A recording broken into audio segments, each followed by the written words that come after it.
We'd like to call the regular meeting to order. We need a determination of a quorum. There is a quorum. Currently not present is Trustee Lovejoy Rowe and Newman. Before we go into the agenda, I would like to see if the board would consider moving, since there's audience members here, public comments to number 1 under new business, just to accommodate people. No problem. Fine. Oh. Okay. And just remember, you can speak on every agenda item as well. If people are able, please stand for the Pledge of Allegiance and a moment of silent prayer. I pledge allegiance to the flag of the United States of America and to the republic for which it stands, one nation, under God, indivisible, with liberty and justice for all. If you'll remain standing for a moment of silent prayer.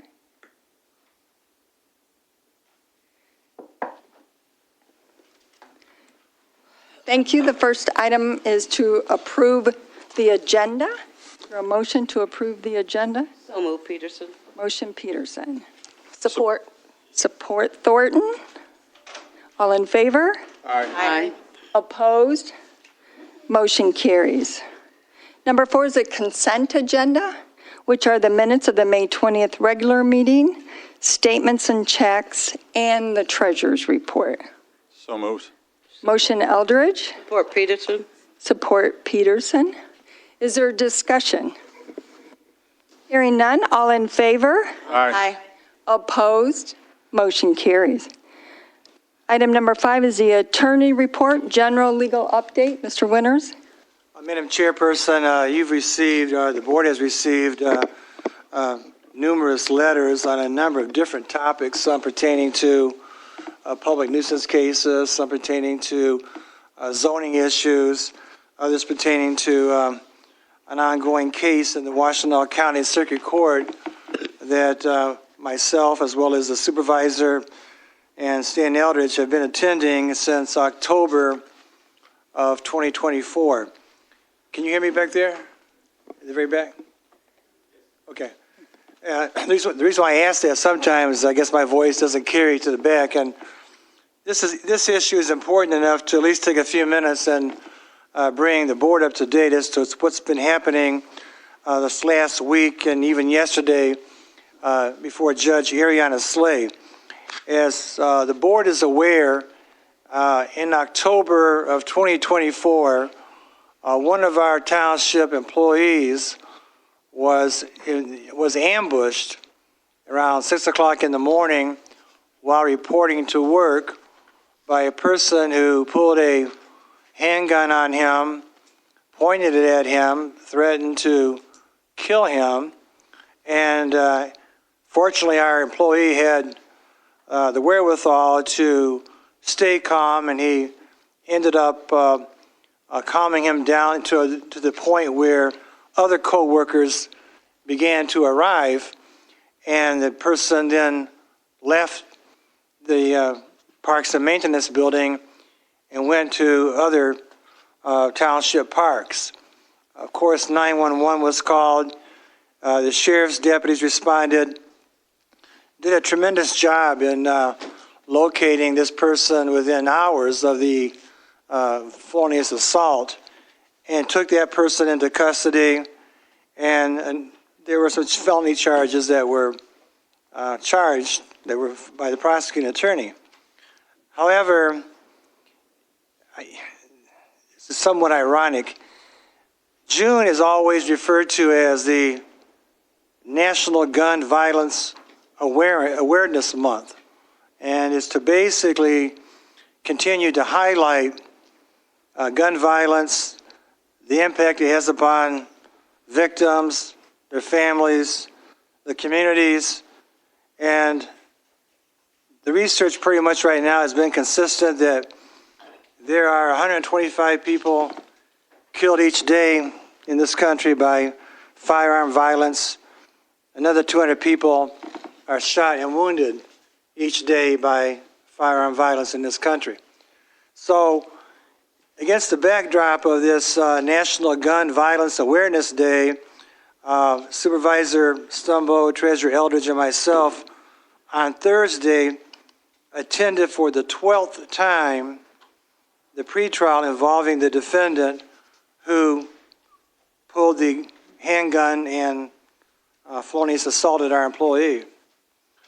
However, what's missing in this whole scenario is that while the Violence Awareness Day and Violence Awareness Month is also to come up with meaningful reforms or solutions to reduce gun violence, what was missing in this case, and is still missing in this case, is that the person who committed this was not charged with felony firearm. And that's a big point to make, because if you are charged with felony firearm, then you don't have to be a felon to be charged with felony firearm. It simply means that you committed a felony while using a firearm, which you obviously did. And so he was not charged with that because that's not the policy of that office. It has not been the policy, and we're trying to do what we can to change that policy, but that has not been the policy in spite of a lot of strongly worded letters and the victim advocating for this charge, because it does require a mandatory 2-year prison term if you're convicted. So on the 12th pretrial on Thursday, it was adjourned to yesterday. And on yesterday we showed up, and now it's been set for a non-jury trial for the following week, because the court would not agree to make an agreement not to send this person to prison.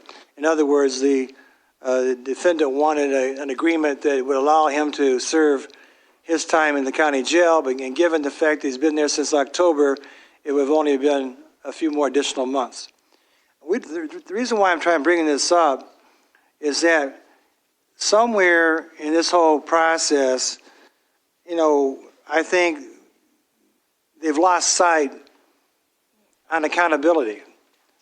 The sight's been taken off the victim, who has suffered tremendously, who left his job here at the Township because of concerns of his family, and anyone who's ever had been a victim of gun violence or been the victim of a robbery or had a gun pointed in your face knows that's a moment that you'll never forget. And so I don't know how you reconcile here in Washtenaw County. I don't know how the county prosecutor can reconcile a commitment to really implement a national gun violence awareness program if you're not willing to utilize a statute such as a felony firearm to hold individuals accountable. It's embarrassing. What I've seen over there in the county, I've never seen in 47 years of being an attorney. And I take a lot of pride, and I feel very, very honored to have been a member of the Washtenaw County Bar for all those years. But I am not proud, and I've talked to a number of defense attorneys. They too are not supportive of not utilizing the charges. If you're really serious about ending gun violence, then you have to have people held accountable when they are willing to assault a stranger for no reason. You can't do that and not be held accountable. And so at this point in time, at least the victim, our employee, will actually have an opportunity to testify in court on Monday. That's a number, since October of last year, he's been waiting to have his day in court. And when you delay this length of time, it doesn't really favor the victim, because as you can imagine, as time goes on, each time you're ready to go to court, another delay, another delay, another delay. And at some point in time, it wears you down. We're just fortunate in this case that the the Township Board and even our office was requested by the Township employees not to let this matter drop, not to let it fall by the wayside, not to let it seemingly get away and get lost in another statistic of someone not being held accountable for gun violence. And so, from our standpoint, the message is very strong and very clear. If you commit a gun crime against any of our employees or people here at this township, we will work with the County Sheriff's Department to make sure that those individuals are held accountable as best that we can do. We can't charge the person, but we can go to court to make sure that they know that somebody's watching what's going on. And again, I told Lieutenant Teets many, many times, he's here this evening, that the Washtenaw County Sheriff's deputies and detectives do an excellent job of identifying and apprehending those who come into our township and commit these type of acts. But they can't control the prosecutor's office. They can't control the courts. And so they can only do what they can do. But with our support, I think we're going to start maybe turning that corner. But again, the problem is right now is this will not be probably in the paper tomorrow. It has not been in the paper yet as to what's going on over there in that office. And so I have to use this opportunity sometimes to tell the board that even though it's taken 12 trips to court, maybe 13 counting yesterday, and the 14th one will be next Monday, that not to give up on your quest for making sure that we demand accountability, because you can't have a National Gun Violence Awareness Month unless you're truly committed to reducing gun violence. And so I'll just save the rest of my reports for later on in the meeting if so requested. But I know you have a large audience here tonight, but I wanted to at least let the board know about the seriousness that this board has taken in regards to gun violence that was perpetrated against our employee who only did one thing.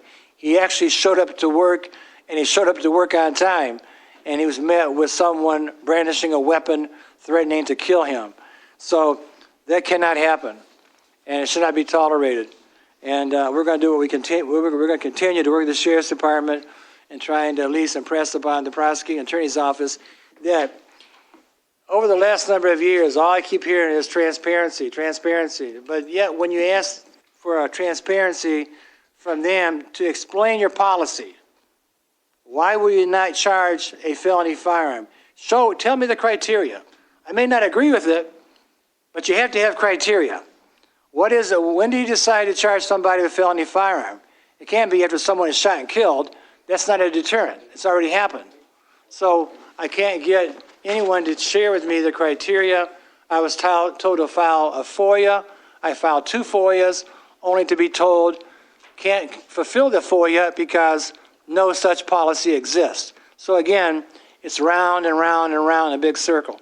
And so people can talk about transparency. I've yet to see it in this specific arena in regards to why do you not utilize what this, if you don't like the law, if you don't want to charge somebody with a felony firearm, then just go to the legislature and say, we're not going to use it. But this is the only county that doesn't use it.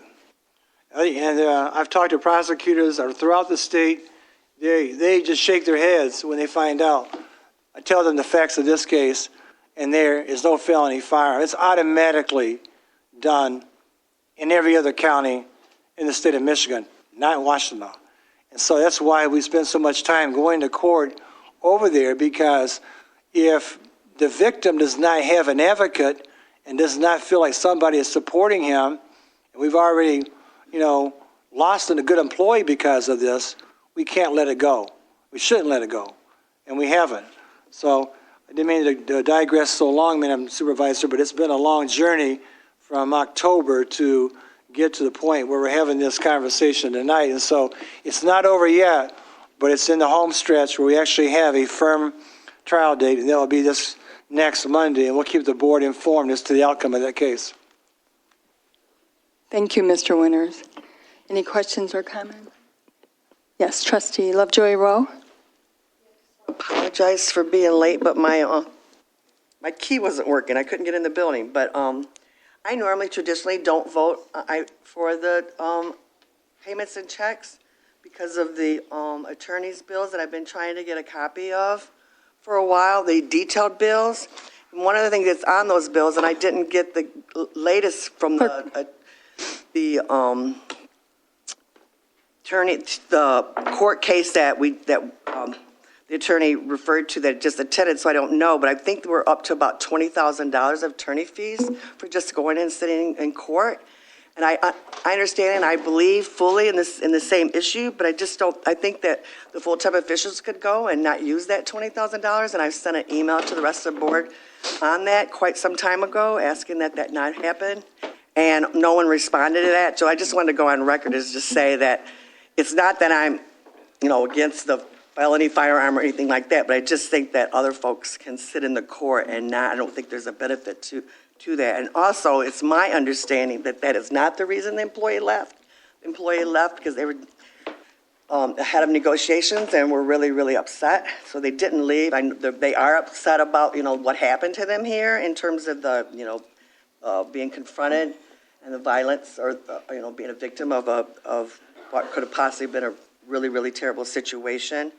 And so I just wanted to go on a record to say that I don't support the attorney going over there and billing us at their, at their rate to sit in there and do that. I think there's other ways, and I think they've done that. And I appreciate both the supervisor and Stan Eldridge, our treasurer, Brenda Stumbo, and the attorney for the work that they've done in reaching out to Ellie Sava and to the sheriff's department to try to get more support for people who are doing felony firearms in Ypsilanti Township. So Thank you. At this time, we're going to move to public comment.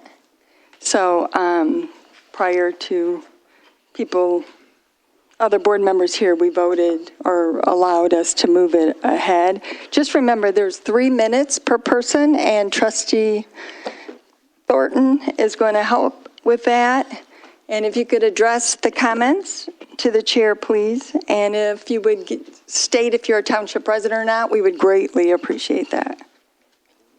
Public comment. Is the green light on?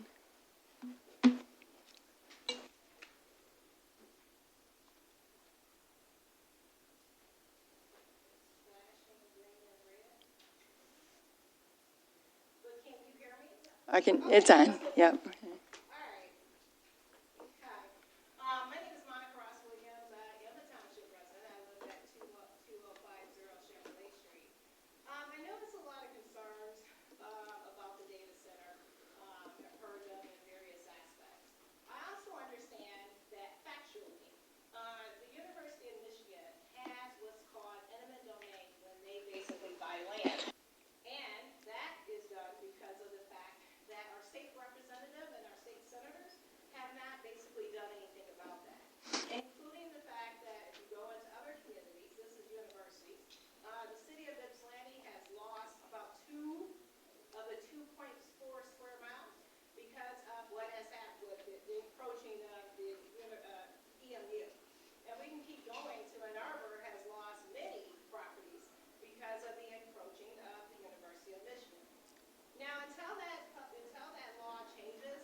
Property could stay taxable in Ypsilanti Township. The best that can be done is to demand a community benefits agreement. And particularly, and I don't know if I'm being interrupted or what's going on there, but either way, a community benefits agreement, because Ypsilanti, the land that's going to go on was actually designated in the 2012 Park Commission master plan to be an amphitheater. So the University of Michigan could actually build that amphitheater for the owners. The other thing the University of Michigan can do is actually hire Ypsilanti Township residents, as in people who actually live in Ypsilanti Township. The other thing they can do is actually make sure that they pay all of our water resources, and if they would like to contribute, honestly, to our tax base, even though they don't have to do that, that would be nice as well. I think the township board should actually demand something from U of M. They should not get that land free by.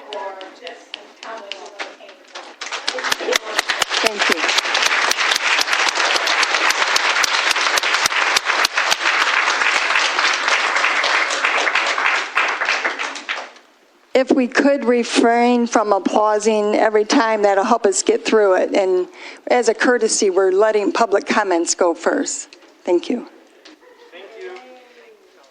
All right, you can take my time out for that applause. I'm Rebecca Farber. I also am a township resident, and I'm speaking against the data center purchase even being made. I just want to amplify what the previous speaker said. These kinds of agreements for community benefit are incredibly important and should be prioritized by this board and by everybody who's making the decisions. She's also completely correct. I'm just going to repeat it. U of M, Eastern, all of them just take from our communities and they don't give back. So just want to amplify what she said. For my own part, I object to the sale of the land for these purposes on its face. U of M specifically, because of those points that you all distributed, are exempt from all the things that are intended to protect residents. Right? All of the things that they're supposed to have to do to prove that there's not going to be impact to noise, to water quality, to our property values, all of that is just waived. So there's no protection that I can find, and perhaps you all can provide some substantive assurance on this, that an impact study will be done by an independent body. I have recommendations if you would like them, around noise, the water recirc that needs to happen. The best water coolant system takes 5 to 6% to top up every single year. Is that going to be taken from the township? Is it going to raise our water bills? Right? Okay. So there's a whole bunch of questions to be asked about water usage. Where does the discharge go? And we have a lot to learn from other communities where these things have happened. Maryland, Phoenix, Arizona. We already know how these things go, and they don't go well for the environment or the residents. The last thing I'll say, although it is my first priority, is the ethical consideration around the data center itself. I know that Los Alamos is a well-respected institution, but I also want to remind you what this data center is intended for, and that is to further a surveillance state that you all already understood to be wrong last year regarding the vision systems for license plate readers, right? You already have acknowledged that that's not something that we want to do in Ypsilanti Township. So let's continue that good work and say no to this. That's all I have. Thank you for your, please don't. Thank you for your comment. My name is Sean. I'm a veteran, and I live here in Ypsilanti Township. I'm not here to denounce artificial intelligence or scientific research. I am here to wave the banner of some of history's lessons. My understanding is that the U of M and Los Alamos National Laboratory are going to partner with support of the federal government to build an AI research and data center at South Hydro Park. Further understand that this energy-intensive project will involve a great deal of cooling water provided by the township and funded by taxpayers of Ypsilanti. Once that water performs its cooling function and becomes hot water, it will be dumped into the Huron River. Okay. We need to ensure that. It's not ethical or appropriate to have taxpayers pay for any of that cooling water, and it's not ethical to dump that in any of Michigan's rivers and waterways because of the intersecting web of life that lives there. And that intersecting web of life should not be damaged.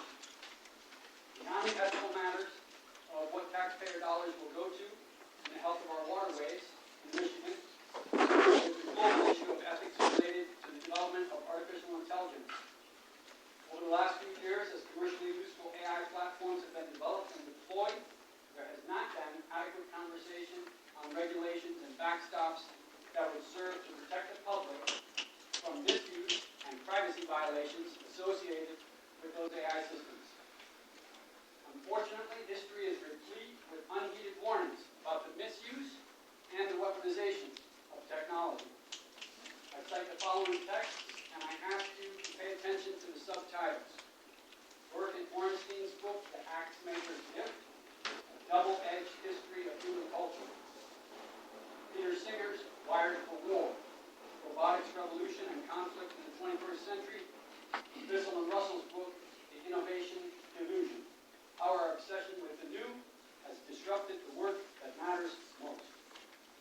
As the leaders of a local municipality, I urge you to not rely on the federal government to get around to hosting important conversations on ethics.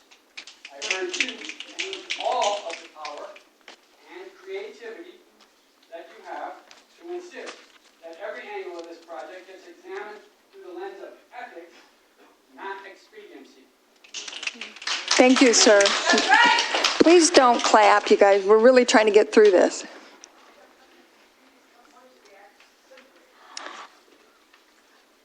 Thanks. Hello, my name's Kelly Wilson, and I am a resident of Ypsilanti Township. And I agree with much of what was said, but I just want to add a thank you to you all for providing this information tonight and for committing to be as transparent as you can with the information that you have at this time. So thank you for doing that, and I hope that you can continue to be as transparent as you acquire more information going forward, and that as this process with the data center continues, that you prioritize the community benefits that others have spoken about tonight first and foremost. Thank you. Thank you. Next. Hello there. Andrea Pierce, I'm the Township resident, and I'm also part of the Washington Environmental Council now. I read this paper that you guys put up, this information, and I also see where the plans are, which have been told so far, but I also see where it says you had no real plans submitted to you. So what I would say is it's not right, don't believe it. Talk to the lawyer on that. Agreed. We have to say everything, but we always get nothing. I'm concerned about the increased traffic up and down the streets. Yes. I'm told it. I'm concerned about the increased traffic in that area. I'm worried about the increased money that we're gonna have to spend as ratepayers for water and for electrical and to build a substation. I fight pipelines. I guess thank you, there we go. I fight against pipelines, and we always end up paying.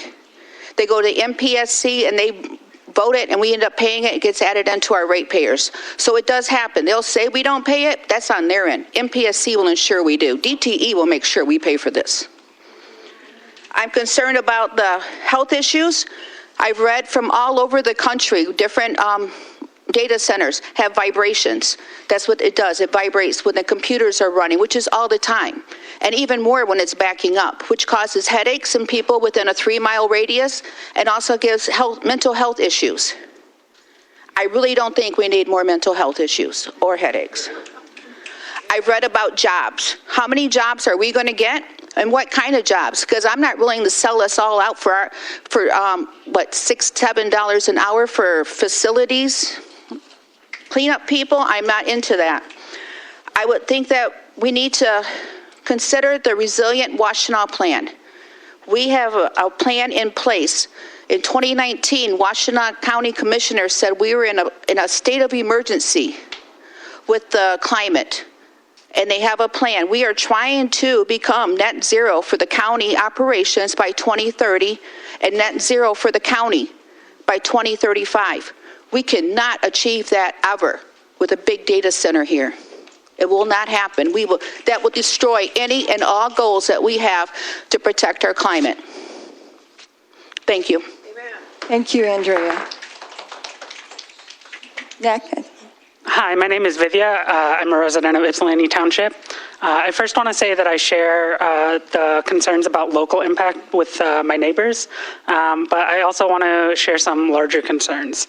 Obviously, we don't know a lot about the future of the data center. has kept its cards pretty close to its chest, but here's some things I do know. I know that every time ChatGPT produces 100 words, it costs a bottle of water. I know that Gretchen Whitmer has promised 200 knowledge economy jobs, all paying $200,000. But I also know that Ypsi doesn't have a secret store of professors looking for jobs. I know that Chris Wright, the Secretary of Energy, has said that the research priorities for Los Alamos are going to be AI, quantum computing, and surveillance technology. And I also know that Trump has cut a lot of the other research jobs that were happening at Los Alamos, such as medical research and nuclear energy research. I know that AI research and surveillance research are bad because we can see the impacts. We can see this kind of technology being used to deport our neighbors, to threaten Iran at 3 a.m., to instigate World War III. I also know that we have a chance to resist the techno-fascism that is trying to take place here. I know in 50 years we'll all say that we were against this. And I don't know about you, but I know I wouldn't be able to sleep at night if I just roll over. I urge you to leave a legacy that you can be proud of. Thank you. Yes, sir? Yes, hello. Is this working? Yep. Hi, yes, I'm Brendan, resident of West Willow, and I'm something of a software engineer, so I'm fairly familiar with not exactly this tech, but tech in general. And I'm concerned that a lot of the proposed jobs will just be filled remotely, and that a lot of those dollars that are produced are not going to come back into our economy. They're just going to be, sent to wherever they can find their, software engineers or techs and so on who can remote in to the facility rather than, actually engage with the community and help produce, the strong community that I've, found and loved here in Ypsilanti. So, yeah. Thank you. Thank you. Hello. My name is Joy Pryor. I'm a resident of the township. I live near Textile and Tuttle Hill. Get a little closer to the mic. Okay, better? Louder. Okay, I'm going to live dangerously here. It might help a little bit. I have a very soft voice. So even though I live quite close to the site of the data center, I'm not claiming greater need to be here today.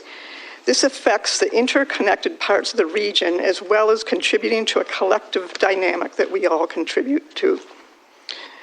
You're going to have all the details covered. My point that I want to stress today is a bit different, although it parallels some of the others, about why this data center should not be allowed. And that's what is your responsibility to do around this. And I'm holding myself to this as well. By being here, I'm holding myself to it.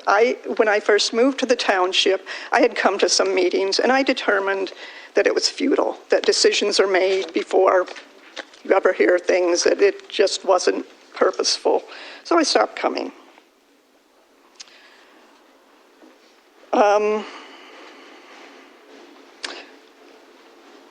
So what I'm encouraging you to do is fight the fight regardless. Not to put it off to, oh, we can't because of the state or University of Michigan. Our job for everybody, from individuals to municipalities and beyond, right, and especially in this moment, is to fight the bullies. We know what's right. So if you're feeling like, why bother, that's not your job. Your job is to fight the fight. And just a little aside that the most political bumper sticker on my car is one that says eatmorekale.com.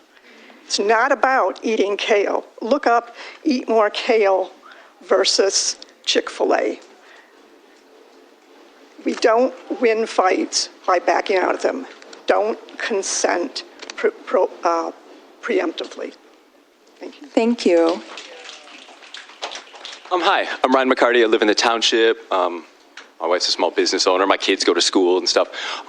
And first of all, I think that I keep hearing about community benefit, and the question that I would think that we all have to think about is like, what benefit, how great of a benefit would it have to be to do all of the things that we know are going to happen if we put this data center here? It would be an overwhelmingly larger benefit than they're even promising to us, which many of us don't believe is going to be delivered on. But even taking them at their words, I I want to think, I mean, we know the bad stuff that happened in Arizona, in Virginia, in Maryland, but I even want to look at one of the great success stories of putting data centers places. I keep reading about the role that data centers played in Columbus's big boom in 2023. Columbus was the fastest growing place in America, and it was because of data centers. So it was benefiting the community, but what was the community being benefited? Because if you look beyond that, they also had a huge uptick in evictions. And then a huge uptick in people who were selling off their houses and leaving. So it wasn't the community like you and you and you and you and me and my kids. It was whoever was being imported who could now afford this new thing. If Township, if Southeast Michigan, if Michigan wants a community benefit for the community that currently exists, this doesn't seem like the right move. And a place like Columbus shows us exactly why it wouldn't be the right move. So there's other things to say, but y'all have already said it and will too. So thank you so much. Thank you so much. Next. Hi, Madam Chair. My name is Rita Lee. I'm a resident of Ypsilanti Township. I am also the president of University Staff United. It's AFT Michigan Local 284.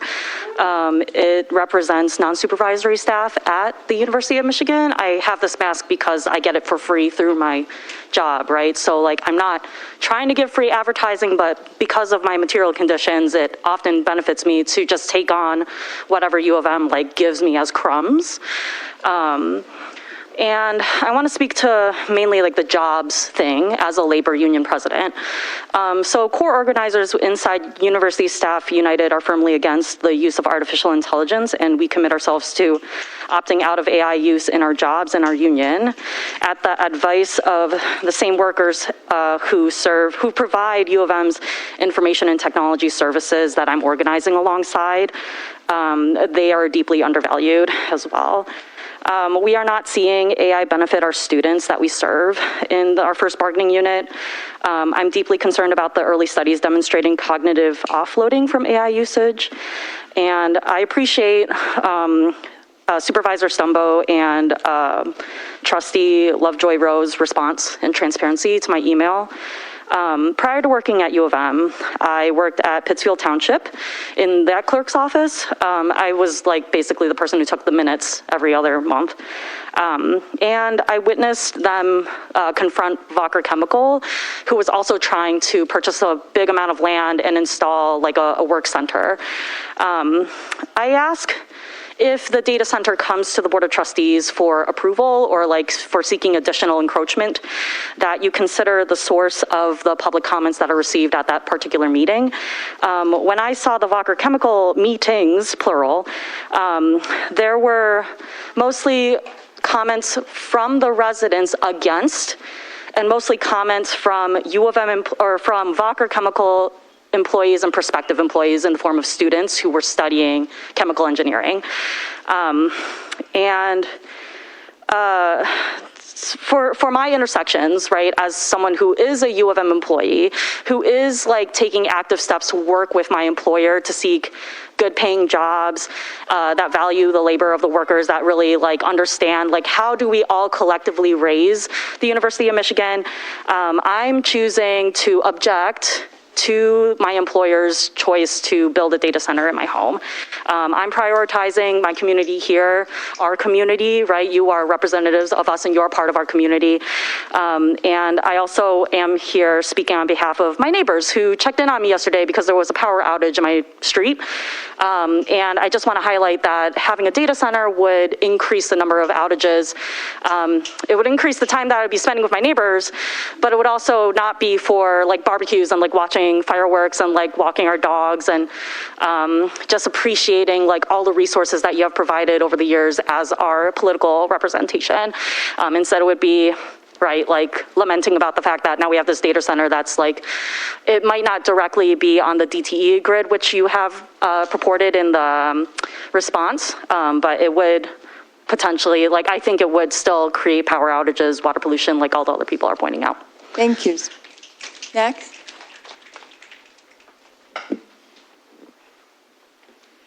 I'd like to read a comment from a friend, but I will introduce myself first. My name is Olivia. I'm a 3.3 GPA student graduating in computer science with a minor in data studies, and I oppose the data center. From Steph. I am a single parent and homeowner in Ypsilanti Township, and I adore and spend time with my neighbors. I pay taxes and work hard. I grow food on my land. I host community events, and I am a very engaged member of this community. I have lived in this township for 5 years on Bunton Road, and now owning property for 4 years. Both times my cross street was textile. My friends and neighbors in Township have a lot of complaints about this National Security Center. I am hearing about it frequently, and while at first times the data center was met with indifference, their tone has really intensified.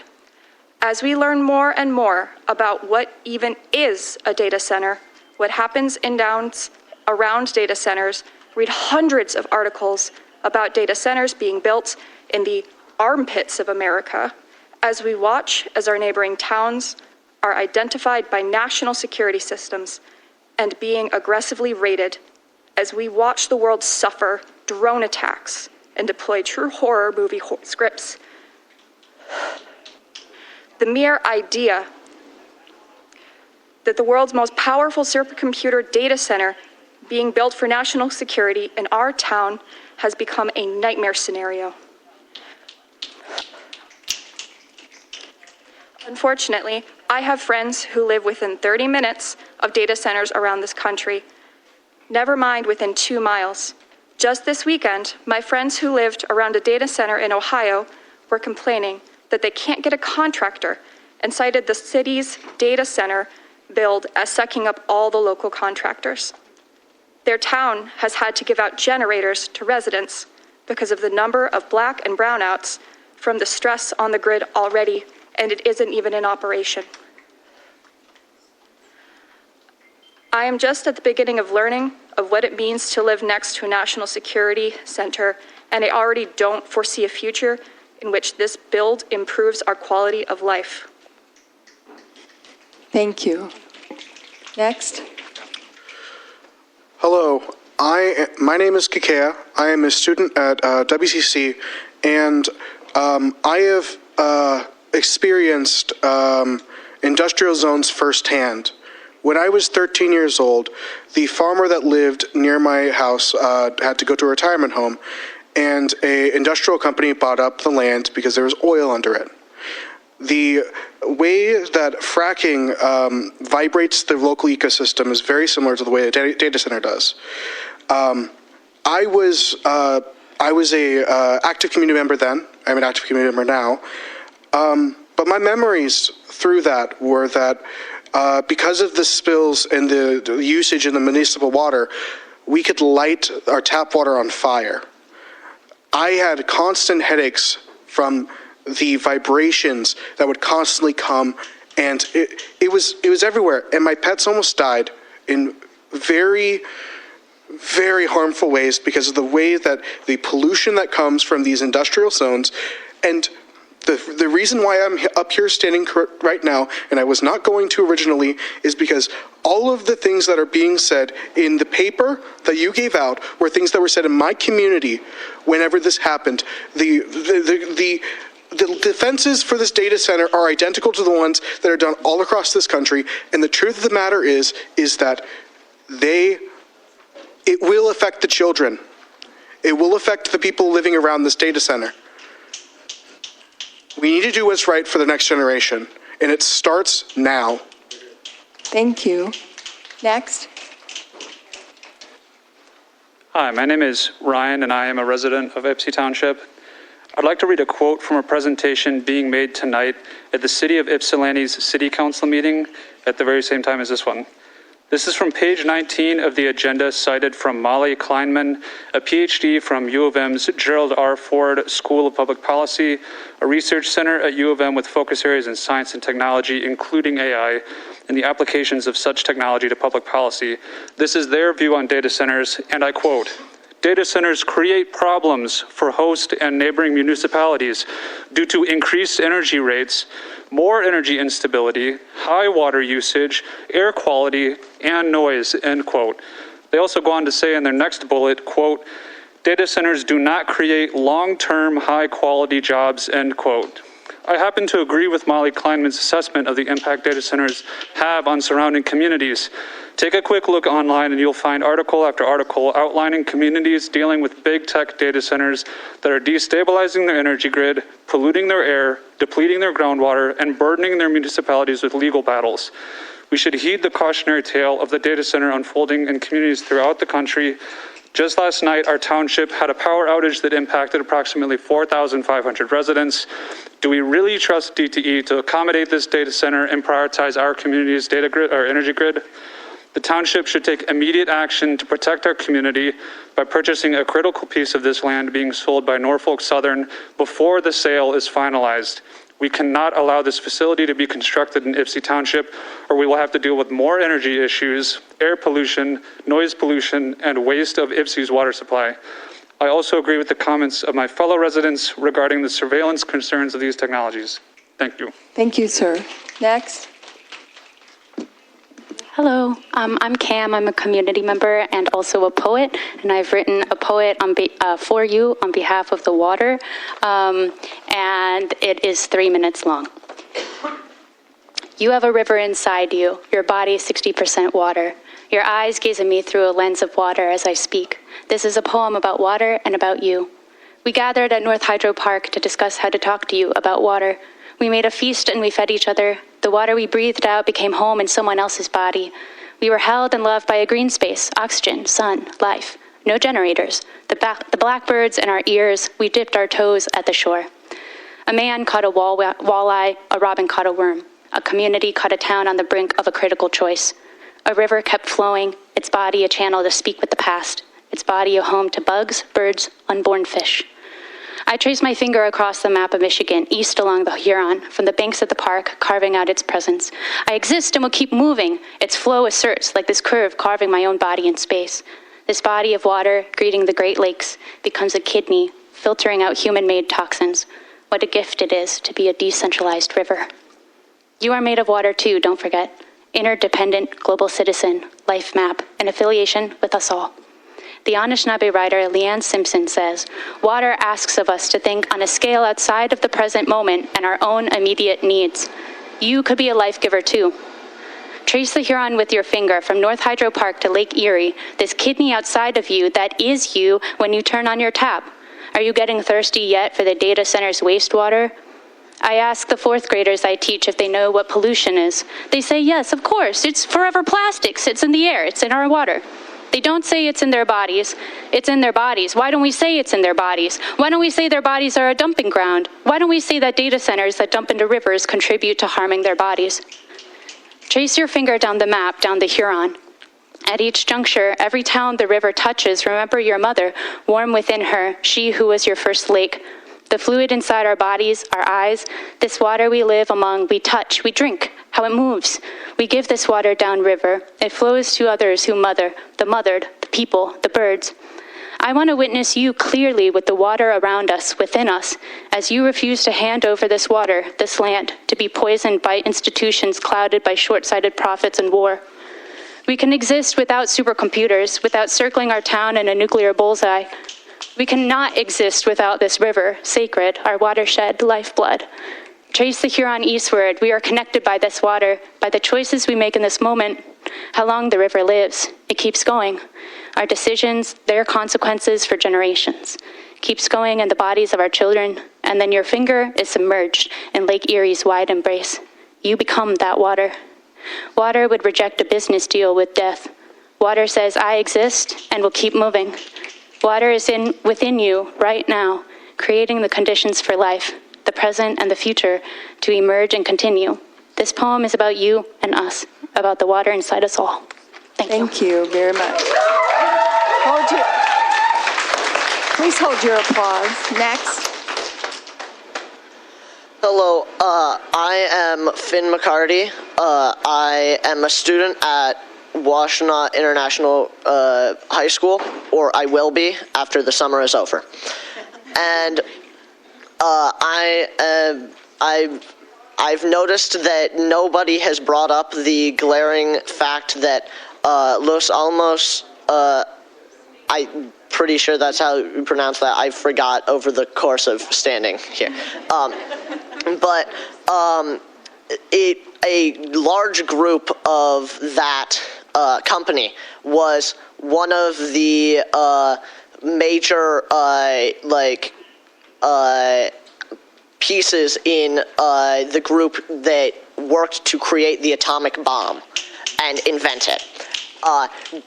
I'm just here to say, does anyone really want to have an atomic bomb creating company in their town? No. I don't either. But personally, this is a major problem, not just that, but also all of the other problems it will cause for the ecosystem regarding like water and our natural water resources, and also like the other things that the other speakers have already brought up. But Thank you so much for coming up. No.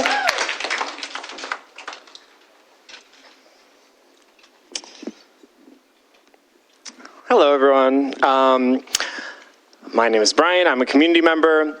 I'm somewhat familiar with the 8 of you. Where'd Lucia go? Oh, okay.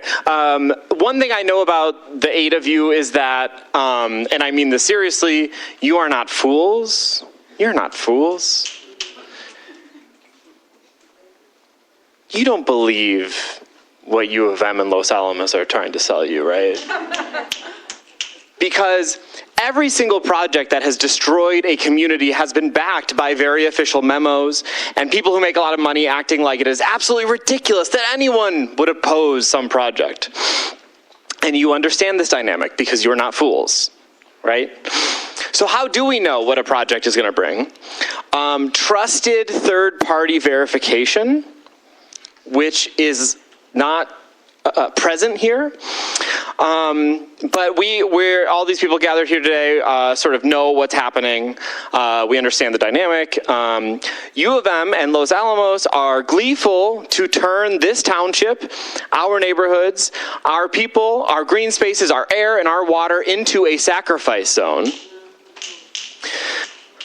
Even if you think, and I am anticipating maybe some comments along these lines, even if you think that this body, the Township Board of Trustees, does not have the power to stop this, we need you to go home tonight and reconsider your understanding of the matter. You are here, you have been elected, you have been paid by taxpayer money to be a caretaker of this land, these people, and all living things here, and you are elected and paid not only to agree with us, but to lead this fight. None of us are paid to protect Ypsi Township. You need to be leading the fight to not let Ypsi Township be sacrificed to the faux inevitability of progress. It is not inevitable, and we are going to stop it. Do not think that this is a moment to find excuses written in legalese. Find the way to stop it. Figure it out. Talk to the people you need to talk to. Because it's your turn. It's your turn to lead the fight. And, well, I won't say the last part. All right. Thank you. Thanks, Al. Thank you. I'm going to ask that people quit applauding so we can get through the comments, okay?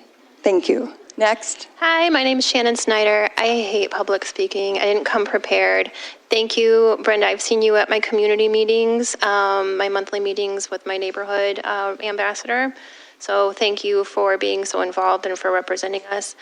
Similar to the last speaker, I just put together, do we trust the salesman? You know, we've had problematic and expensive brownfields and PFAS provided by the businesses who came before with great claims of ROI and community benefit. I don't particularly believe that the U of M is that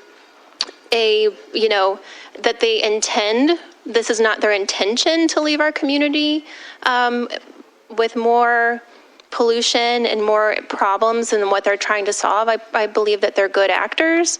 That can be, my compatriots wouldn't maybe agree to that, but I think that at minimum, we need to verify their claims and not just trust the data points that they've provided that show like a pretty great story. And I think a risk benefit at minimum should be done and provided to the community. And I'm just curious, why Ypsilanti's parks? Thank you. Just for the record, it's not in the park. Next. My name is Will Jaquindi. I'm a homeowner here in Ypsilanti Township. I'm a farmer here in the township. And I agree with so many of the points that have been brought up. I share similar concerns around the environment, about the strain on our utilities, about the dubious promises, particularly around jobs that this facility will bring. And some points that I want to bring up that I haven't heard echoed so far is that the U of M didn't choose this location because they want to bring prosperity to our community. They chose this location because, one, they have an incredible appetite for land. They own almost a fifth of the land in Ann Arbor. They're coming here because the land's affordable. They're coming here because they think that our local government is going to be easier to manipulate, cheaper to manipulate. And so that's you fine folks. And so they are coming here because they're tired of the wrestling match that they have in Ann Arbor. And this would not be a facility they would be able to build in Ann Arbor because their local government, their populace wouldn't allow it. And I think that it's up to you and it's up to us to make sure the same is true here in Ypsilanti Township. Thank you, sir. Next. My name is Sarah. I'm an Ypsilanti Township resident, and I have to say the emails and this paper that you've printed out are full of defensive excuses, and we are demanding results. It is your job to figure out what levers of power to pull to stop this monstrosity, and we are begging you to pull them. And you think that this is a lot of people?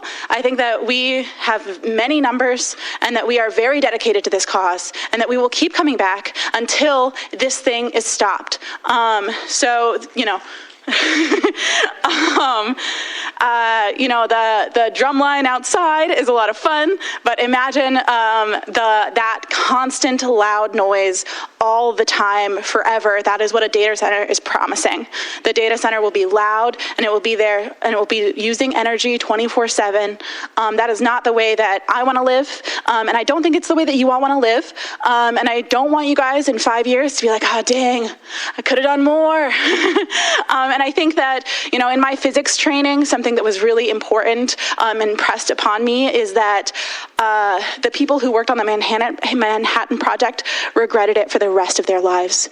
They regretted it deeply. They took it to their deathbeds. And AI warfare is the thing that we all will regret if we don't do something about it. Having the largest supercomputer doing drone AI warfare in our community is not what we need. We love the river, and we love people all over the globe, and we do not want to kill them with drones, and we do not want to figure out how to do that in faster or environmentally friendly ways. You guys, I believe that you have the power to do this. $64 billion of data centers in the United States have been stopped by townships and local government. And I think that we can add this $1.2 billion project to that list. And I need you guys to be creative and figure out how to do that. The next email, the next little printout, I don't want it to be full of excuses on how, oh, we couldn't do this and we couldn't do that. I want it to be on, this is what we're doing. This is what we're trying next. And this is how it's going to work. And this is how we can show up to support you in stopping the data center. Thank you. Thank you. Next. Hi, my name is Jen Goodman. I am a Ypsi Township resident. I want to keep my point brief. I've held a long interest in the BDS movement. We have been protesting for some time to get U of M to divest from the war machine, for them to invest more, and for our community to let it happen just feels like an abomination. That's all. Thank you for coming out. Are there any other comments? Hi, my name is Augustine J. I am currently a homeless member of Washtenaw County. I came here on the recovery train from Lansing early January. During my journey from Delanis to the warming centers to my current camp in the woods, I woke up to a really big difference here than anywhere else I've ever been, from California, Oregon. I'm not alienated from society here as a homeless person, which is this is a great thing. I don't feel like it's traumatic here. It's not a trauma for me to be a homeless person here. And that speaks volumes for, what a lot of folks are doing to find solutions to that struggle. But I say all that to say that I love this community. And I now have my first gas station job, and that it puts community in perspective for me every day. I see folks that, maybe they haven't been here long, maybe they've, lived here all their lives. I see all wakes of life come into my door, and it puts that community in perspective for me. They have family and lives that matter, right? So it's a friendly reminder. It's a good reminder for me. And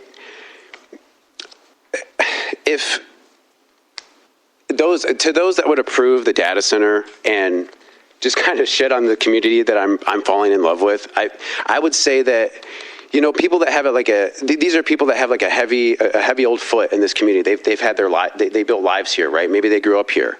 And if that's what you're doing to them, putting their mental health, their physical health at risk, raising taxes, as a homeless person, what motivation do I have to get housed and become like a more productive member of this community? And if that's what you're doing to them, what chance do I have, right? What chance do I have? And then I would also say, because I don't think that the people that approve the data center, I don't think they give two shits about me, right? But what you'd be doing is you'd be weeding out good people that, as I said, have been here, built families here, have built their lives here. And to make room for rich bastards, that are going to take their homes and fill up this space. So what chance do me and my comrades have? And forget about me for a second. I'm not very politically educated or aware, but if that's something that I can see, if that's something that I can realize, then also think about, people that you do want to move to your community, right?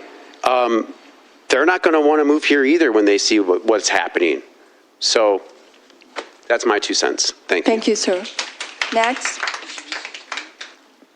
Hello, my name is Marissa, and I am speaking as a community member, and particularly tonight as a staff member at the University of Michigan. I'm a member of University Staff United, for which Rita spoke as president. I am a PhD, and I work as an acquisitions editor.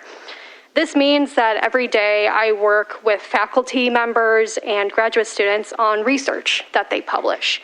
I see how folks at the University of Michigan, contrary to the narrative that the university is pushing, are not embracing AI. There are many opposed and even more affected by the university's embrace.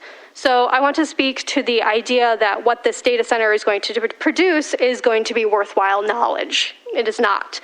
In the library where I work, every day I see problems that AI causes at every stage of knowledge production. It is ruining knowledge production. It is ruining scholarship. So here's an example of how AI is affecting scholarship and all of our lives. I recently spoke with a librarian at the Tubman Health Sciences Library who interacts with considerable research that leads to published work.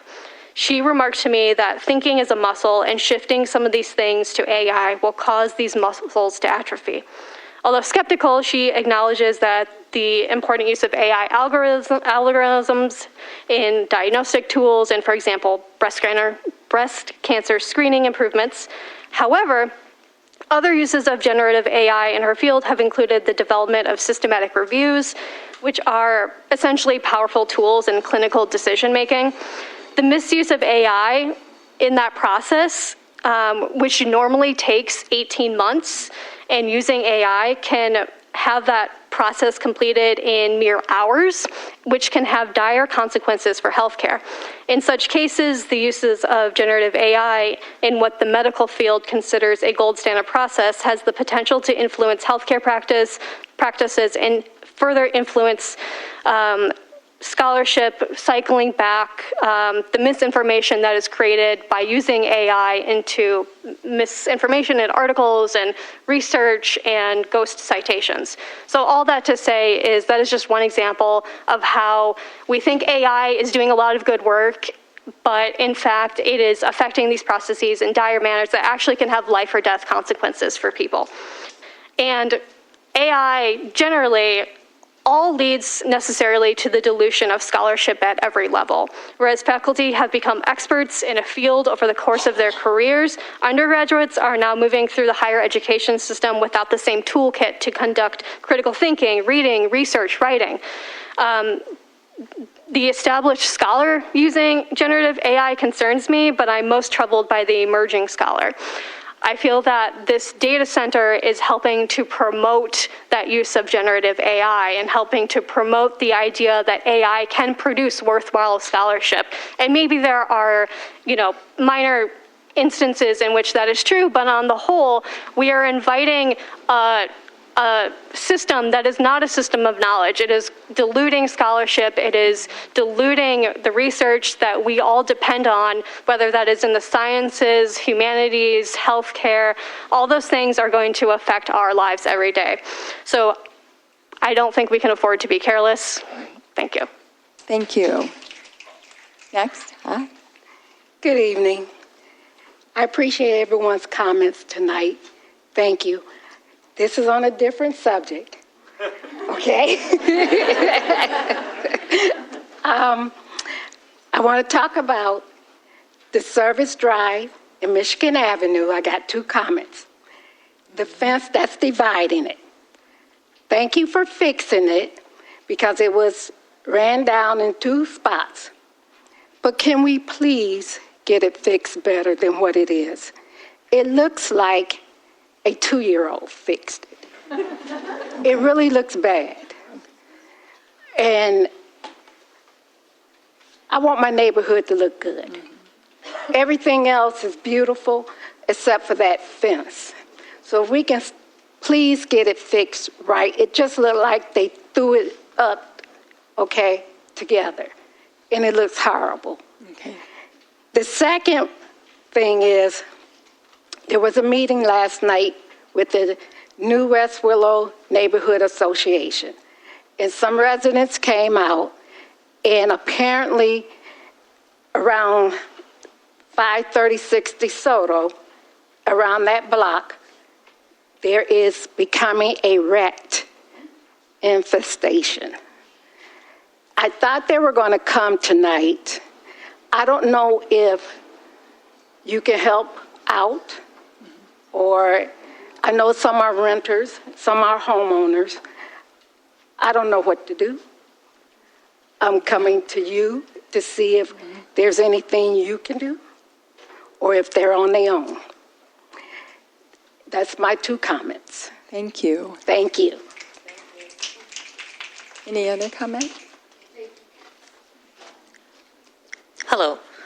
Unfortunately, for some, I'm going to bring this back to the last topic. I have heard so many wonderful, heartfelt sentiments tonight. I'm not that kind of person. I can't make those kind of statements. I'm a physicist. I'm an engineer. I have lived with computers my entire life. I have built my own custom water-cooled systems. I have devoted my time to researching the impacts of these on the environment, these data centers. And I just want to talk to point number 3. Even if we believe them at their word for point number 3, they will not take or return water from the Huron River.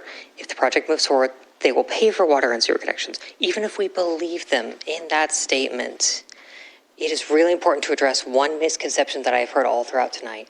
With water-cooled systems, it's not water in, hot water out. Mm-hmm. One of the gauging metrics for these systems is the buildup of solids and condensate from the process. So this is not just water that's going out of the system. It is waste that requires specialized treatment. And I don't know if the township is equipped to handle specialized cooling effluent waste? But I think that's an important question to be asking as we're going through this. Thank you. Thank you. Next. My name is Evie McCarty. I'll be attending Wyma Middle School for 6th grade once the summer is over. I'm an artist and a writer, but seriously, we have genuinely no reason to sacrifice our own creativity or ability to research anything for ourselves. Our brains as humans are literally the only thing that makes us function. So if we decide to further AI research, not only are we screwing over our own local water, and we're ruining our own ability to be unique. And here's a question for you. If you already knew that doing this is harming the environment, that is genuinely right around us, harming the environment that's genuinely right around us, and if this whole room of people has said, no, we don't want this kind of thing ruining our water and general health, then why put in the effort to build it if for so many students to research AI? Just for so many students to research AI. I've met people who use AI for literally everything, such as writing their shopping lists for them. And the real question to ask is why? Have you watched any movies about what AI does? If maybe we stopped radiating our waters, we'd have enough clean filtered water to let our brain breathe good enough to actually do what we're using AI for. We're asking ChatGPT to do what? End world hunger? Nothing can end that unless we all wake up. Data centers won't help us in any way with our genuine society issues. It'll just keep growing them and growing capitalism even further. Our water is a privilege that the world has given us to use and make our own. What AI is doing is just telling the earth that it's wasting its water on us. Southeast Michigan shouldn't be a water leaching ground for AI. When I was about preschool age, I used to go with my dad to University of Michigan every day because he works there. And I've heard my dad talk about every problem with U of M. And I understand that we should not trust the seller of the AI data center because, like I said, I want to know why do we need AI for their experiments? We don't need any more drones or helicopters or guns. We need to realize that also, besides the eco issues, AI isn't helping us. And we should know that at this point, AI can't help folks in Depot Town. Why are we planting AI supercomputers here if we don't get any of the benefits? Thank you. Next. Hi, my name is Demanda Suler. I'm a resident of Township. And I just had a few points I wanted to bring up. I'm here tonight to voice my strong opposition to the proposed high-performance data center that you're going to develop in our community. While I understand the push for technological infrastructure and economic development, I urge the board to reconsider this project based on the very real and lasting negative impacts it would have on our residents, our environment, and the character of our town. The excessive energy consumption and the environmental costs, it's among the most energy-intensive facilities in existence. They consume vast amounts of electricity, often equivalent to thousands of homes. This puts a strain on our local grid, increases our community carbon footprint, and contradicts our broader environmental and sustainability goals. Many of us are working hard to lower energy use. This facility would undo those efforts on a massive scale. The water use and risk to local resources often require millions of gallons of water per day for a cooling system. In a time when water conservation is critical, this project would divert vital resources away from homes, agriculture, and natural ecosystems. It risks stressing local aquifers and waterways, potentially impacting the availability and quality for residents. The noise pollution, they operate 24/7 and rely on this cooling system, backup generators, industrial scale HVAC systems. This creates constant low-frequency noise which travels further and penetrates homes more than a typical commercial noise. This will disrupt the daily lives of residents, especially those that live nearby. It also limited job creations and minimal community benefit. Despite promises of economic growth, data centers create relatively few permanent jobs. These facilities are largely automated, and the few positions they offer are typically highly specialized. The economic benefits to the local community are minimal, would weigh against the long-term environmental and infrastructural costs. The industrialization of residential and green spaces, putting this data center near residential or green zone areas is a direct threat to the character of our town. It introduces industrial development into spaces meant for living, recreation, and conservation. It sets a dangerous precedent for future encroachment, turning our community into a hub for infrastructure rather than a place for families to thrive. Potential for future expansion and reduced local control. Once a facility of this nature is established, it rarely stays the same size. Expansion becomes the norm. Our community risks losing control over zoning and land use decisions as powerful corporate interests gain a foothold. In closing, I would respectfully ask the board to prioritize the long-term well-being of our community. This proposal does not align with our values or vision for a livable, sustainable, and community-centered town. Let's invest in development that truly benefits our residents, not in infrastructure that depletes our resources and erodes our quality of life. Thank you for your time and your service to our community. Thank you. Next. Good evening. Thank you so much. My name is Dr. Laura Murphy. I earned my PhD studying engineering design at the University of Michigan. And more recently, I've been teaching graduate engineering courses on equity-centered engineering, including examining the ethical concerns of AI and data centers. So I'm standing here to oppose the data center both as an engineer and as a community member. Just quickly, the peer-reviewed research on those ethical concerns absolutely echo the sentiments already conveyed by this incredible cohort tonight. And I'm happy to engage further with the board if that is of interest.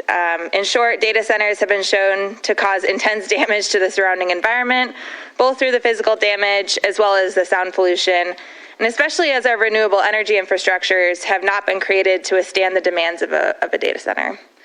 Lastly, I want to bring attention to the experts in ethics of AI who have shown over the last decade the ways that this push for generalized AI is rooted in eugenicist ideologies. So I encourage the board to continue to question whether investment of this kind in this kind of infrastructure represents the value of this community. Thank you. Thank you very much. Hello, my name is Dr. Juliana Ritchie. I am a resident of Ypsilanti. I just wanted to come up here and talk to you about my time when I was with the University of Michigan for 2 years as a technician and also for 4 years as a PhD student. What I want you to know is that U of M cares about one thing and one thing only, and that is their bottom line. For example, I was part of many student bodies in U of M demanding for extra help, extra care, specifically for LGBTQIA students, specifically for first-generation students, specifically for students with disability. And every time I would come into contact with someone who had the power to do something, they would tell me, we can't do that, and we refuse to because it costs us too much money. When the strikes were happening for the student teachers, the U of M refused outright multiple times to meet with those student leaders, to talk to the union, to get the students what they needed. What they needed was a living wage.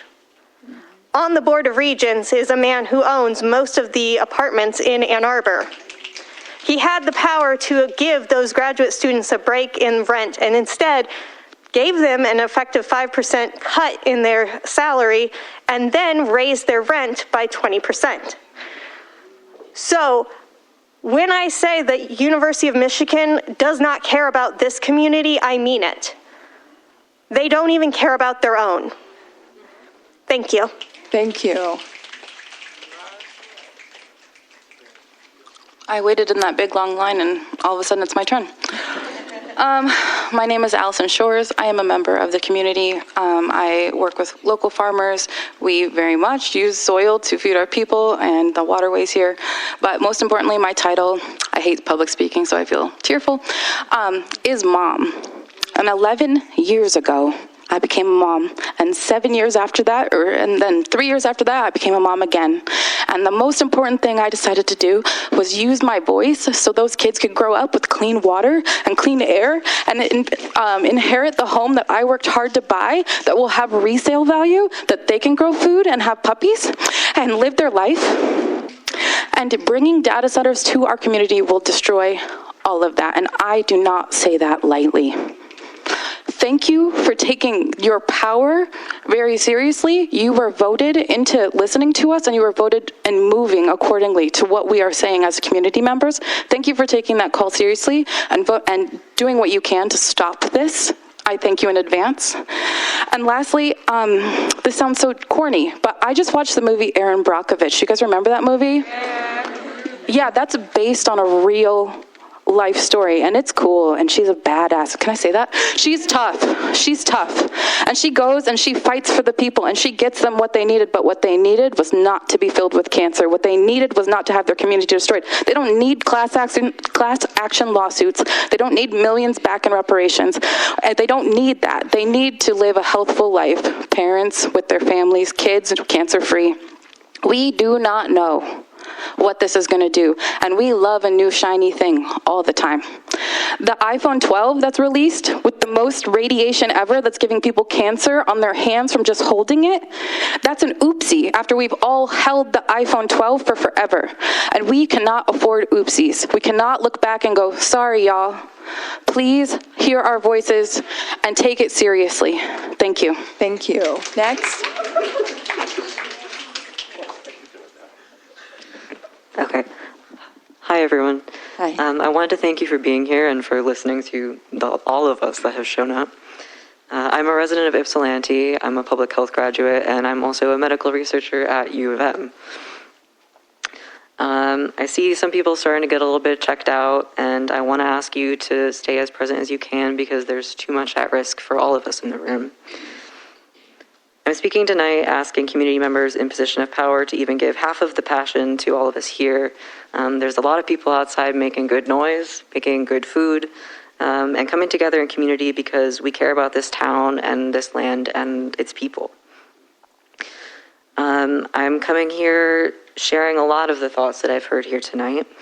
Thoughts about fighting surveillance culture, taking care of local water and animals, looking out for families who are considering making homes and who don't want to live alongside all of the risks that come alongside this build.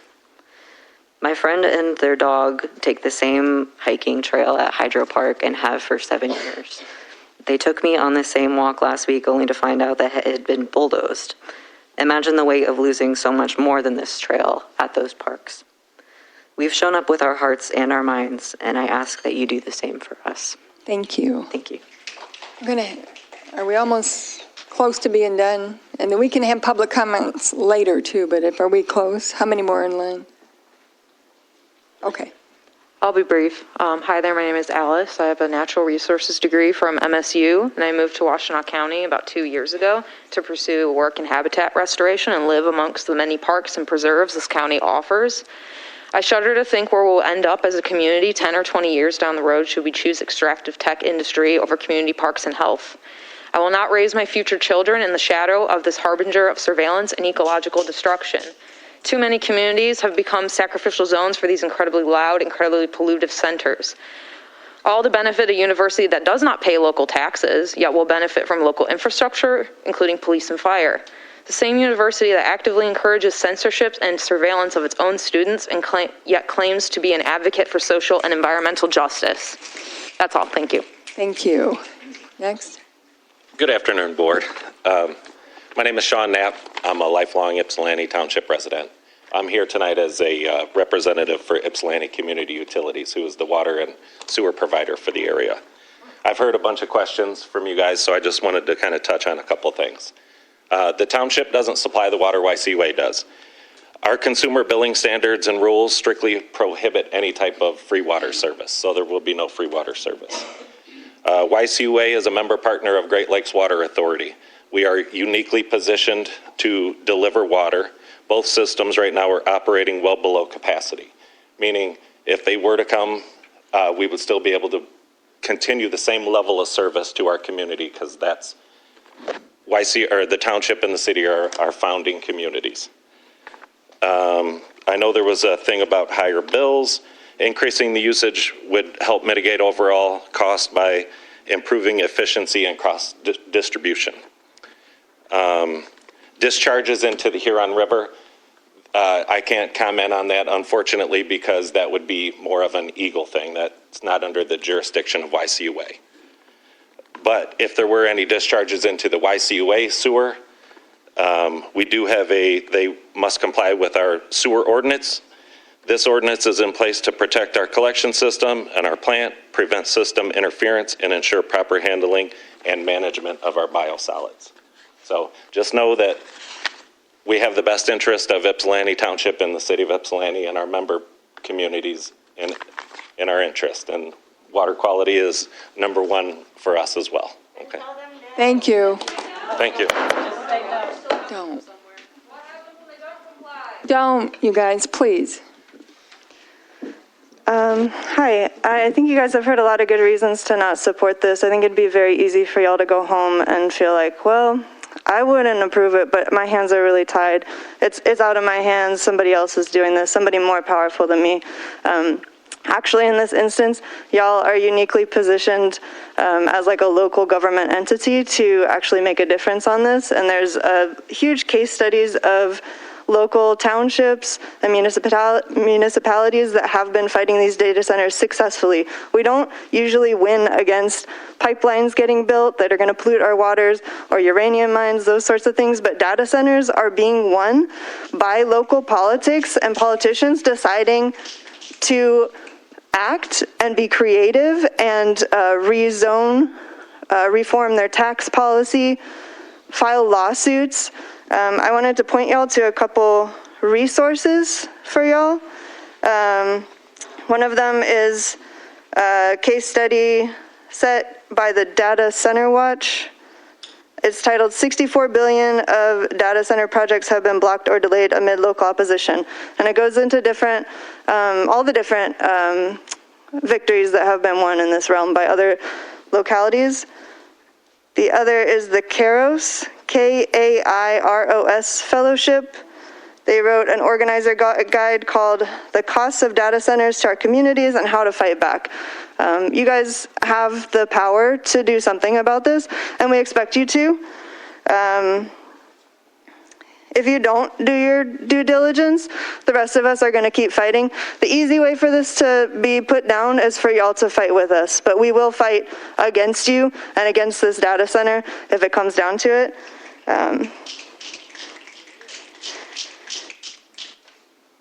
And I'll just add that some of the case studies in the Data Center Watch's report includes information about voters recalling their officials. In Warrington, Virginia, for example, residents voted out all town's council members who supported Amazon's proposed data center. And then the newly elected council decided to oppose the data center. So just keep that in mind. Oh, I thought you were saying time. No. Anyway, yeah, we're going to fight it with or without y'all, but it would be really a lot easier with y'all, and I think y'all have a lot of power to do that. And that's cool when we have local power to actually do something about these monstrosities that are ruining our earth and communities. So. Thank you.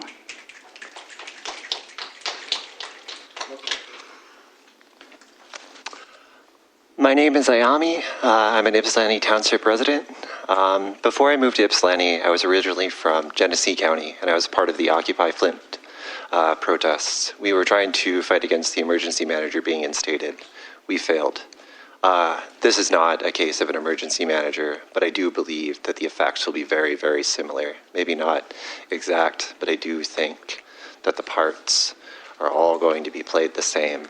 We have an opportunity now to do something. You have the opportunity to do something. We failed, but you can succeed. We can work together and we can move forward. University of Michigan, I was a former employee there. I was what was called a contingent employee, which is pretty much permanent temporary employee status. Most of the people who are going to be employed by this data center are going to be in similar positions to that. Most Michigan jobs that are available, the largest employer in this state, are temporary jobs. They are not so that we can build a community. They're not so you can build a life. They only exist so that they can get everything from you and then let you go when they need to give you more. Thank you so much for listening to us tonight. Thank you. 2 more people, I think, please. We've heard a lot of facts and figures that get for folks to have to probably research and gather so much information just to come forward with things that are really like any of us could find. But it feels off kilter that there's a bunch of impassioned members of the audience who are trying to appeal to a body that has the power and say, listen with your souls. I don't need to give you facts and figures. I don't need to give you like why we shouldn't trust the people who made the atom bomb. For God's sakes. Like, we are in a moment in this country between good and evil. It is that simple. And you get to decide in your seat of power by people who've elected you whether you are going to follow your conscience. And we'll remember, like it's been said, and it's been said by this brilliant young person earlier, about like, it's as simple as the atom bomb. That's all the information that we need to know, whether about allowing these people to have property and come into our community. You get to set the permit. We understand that you don't do all the things.